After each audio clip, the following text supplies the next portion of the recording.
She stood at the back of the church, dressed head to toe in black. Her veil was thick enough to hide her face. She didn't know the man in the coffin. She had never spoken to his family, never sat at his table, never heard his voice. But when the organ began to play, she opened her mouth and she wept. Loudly, convincingly, with a grief so raw and so perfectly performed that the widow in the front pew turned around just to see who was crying so hard. The woman at the back pressed a handkerchief to her face and cried harder. She had been doing this for 11 years. She would do it again the next morning at a different church, for a different stranger, for the same few coins. This was not theatre. This was work. In the early 1700s, across England and parts of colonial America, the way a family buried its dead said everything about who they were. A funeral was not simply a goodbye. It was a public display of social standing, of wealth, of how deeply a man or woman had been loved.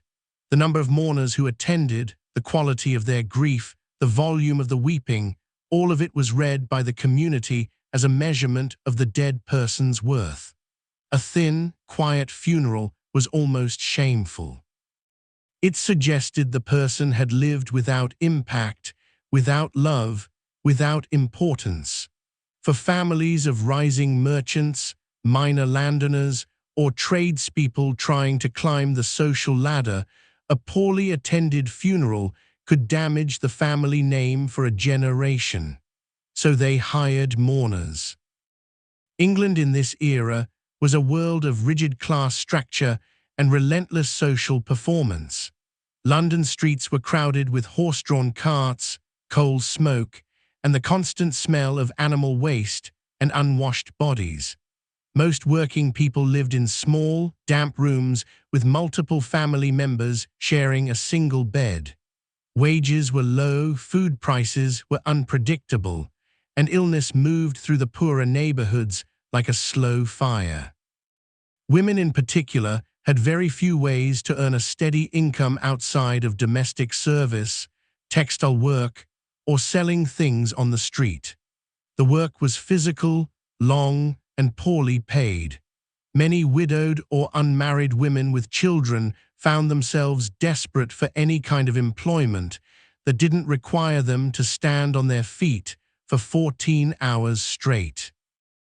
Mourning, it turned out, paid better than laundry. Her name, as far as the records allow, was likely something plain: Mary, Anne, Elena. She was in her mid-30s when she first took the work. She had been a seamstress before her husband died of a fever that swept through their neighborhood during a cold, wet winter. She had 2 children under the age of 8. She had no family nearby with money to spare. A neighbor told her about an undertaker in the parish who needed women who could present themselves properly, follow instructions, and cry on demand. She had always been good at feeling things. She had spent most of her adult life trying not to. She went to meet the undertaker the following Tuesday morning. His name doesn't matter. He ran a tidy operation out of a narrow building near the city's older burial grounds. He looked her over, her face, her posture, her clothing, and asked her if she could weep in front of a room full of strangers without flinching. She told him she could. He hired her on the spot and paid her a small advance so she could buy a proper black dress. Her first job was the funeral of a cloth merchant who had died at 62.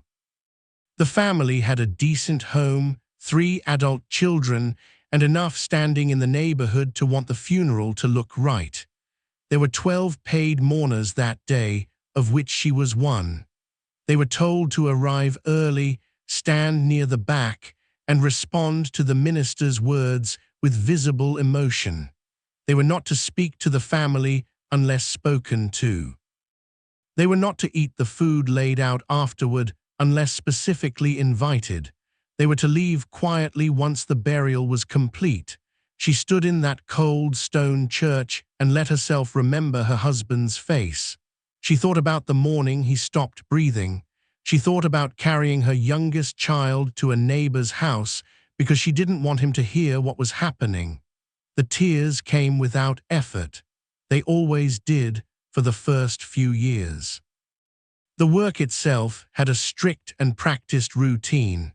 A professional mourner, the formal term used in some records, was a mute, though the women who wept loudly were sometimes called weepers or hired grievers, was expected to dress entirely in black. The clothing had to be clean, neat, and solemn. Some undertakers provided cloaks or veils as part of the arrangement. The mourner had to arrive before the family, take her position, and maintain composure in the sense that she could not laugh, speak out of turn, or draw attention to herself in any way other than grief. She had to cry convincingly without making the family feel that their private sorrow was being mocked or performed at. That was the difficult line to walk. The grief had to feel real. It had to add to the atmosphere of the room, not disturb it.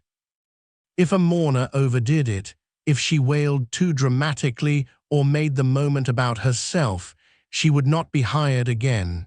If she was too quiet, too stiff, too obviously going through the motions, that was equally useless.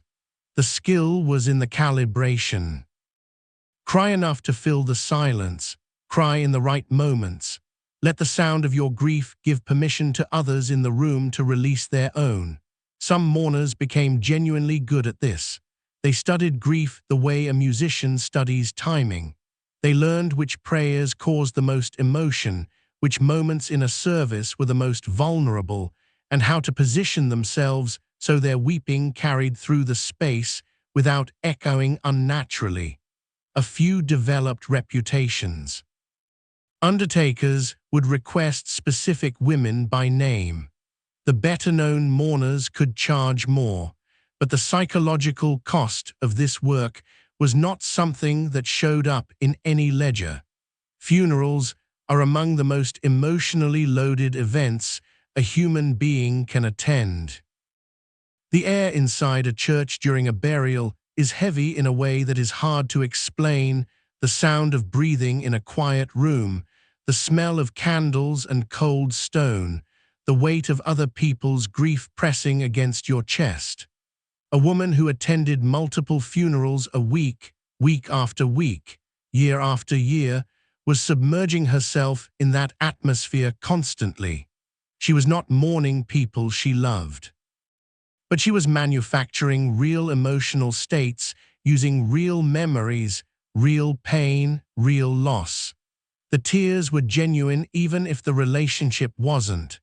Over time, many mourners reported, through letters, through the accounts of those who knew them, through occasional court records, a creeping numbness. The grief became harder to access. The memories they had been mining began to feel worn out, like a cloth that has been wrung too many times. Some began drinking before services to loosen the emotion. Some simply stopped feeling much at all, which made the work harder and the performance more mechanical. Others found themselves unable to grieve properly at moments in their own lives when grief was the appropriate response. They had spent their sadness on strangers. Think about what it means to perform an emotion professionally over and over until you are not sure whether you still feel it genuinely. Think about what it does to a person to be paid to stand at the center of someone else's most painful moment and play a role. Does performing grief make you more human because you understand it deeply? Or does it hollow you out because you have treated it as a transaction? That question did not have an easy answer in the early 18th century. It does not have an easy answer now. The physical risks of the job were less obvious than those of coal mining or factory work, but they were real. Professional mourners stood outside in all weather. England's winters were wet, cold, and unforgiving, often for hours at a time, dressed in dark wool that absorbed moisture and stayed damp all day. Funeral processions walked through the streets regardless of the season. Standing beside open grave in the middle of November, with mud on the ground and rain in the air, was not a minor discomfort. Respiratory illness was extremely common among mourners. Tuberculosis, then called consumption, moved easily through cold, wet lungs. Several recorded accounts from London burial registers show clusters of deaths among women in their 30s and 40s listed as service workers, with no further detail, which historians have suggested may include mourners and their like. There was also the exposure to bodies. In an era before modern embalming, coffins were not always sealed as thoroughly as they might appear. The smell at some funerals was significant.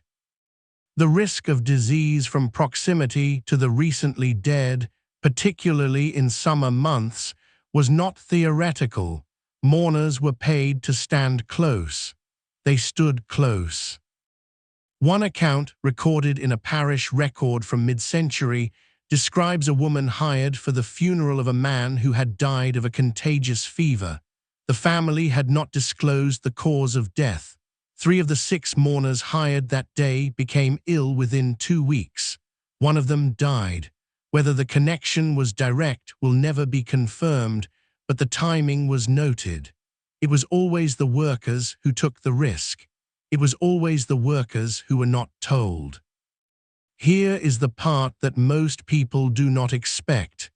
The practice of hiring mourners was not a secret.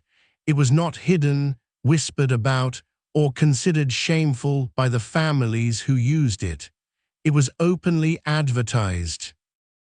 Undertakers in London and other major English cities listed mourning services in their written agreements and price schedules alongside coffin linings, horses, and candles. A family who hired 3 weepers was not considered dishonest. They were considered thorough. The social expectation was so normalized that the deception was not really a deception at all. Everyone who attended those funerals understood that some of the mourners had been paid.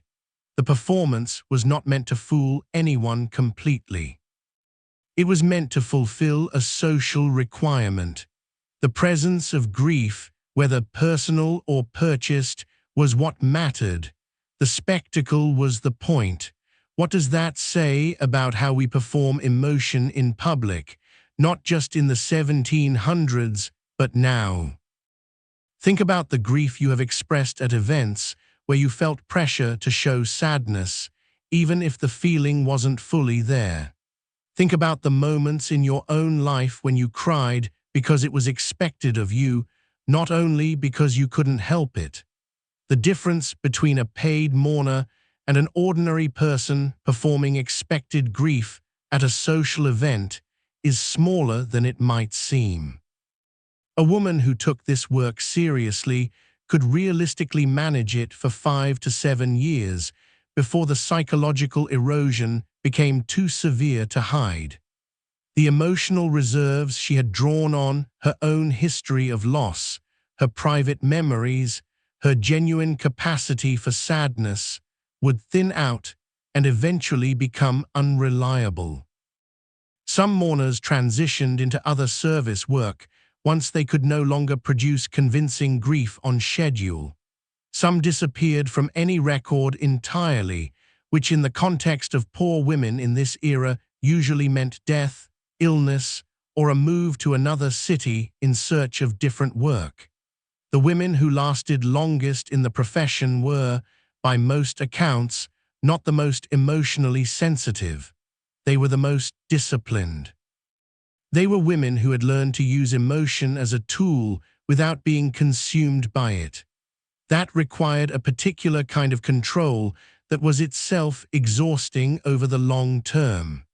As for the woman who started this story, the seamstress with 2 children and a dead husband and a black dress bought on advance pay, the records do not follow her far. She appears in a few account ledgers connected to a London undertaker, listed only by initials and a fee. After a certain point, her name or initials no longer appear. Whether she found other work, moved away, became too ill to continue, or simply lived quietly outside the reach of documentation is unknown. That kind of disappearance was not unusual. It was, in fact, the most common ending for women in her position. The work stopped. The records stopped. The life continued in some form somewhere until it didn't. She cried at hundreds of funerals in her working years. She stood beside the grave of merchants, ministers, minor landowners, and tradesmen whose names she never knew and whose faces she forgot within the hour. She gave their families the appearance of a life well mourned. She took the money and walked home through wet streets to feed her children.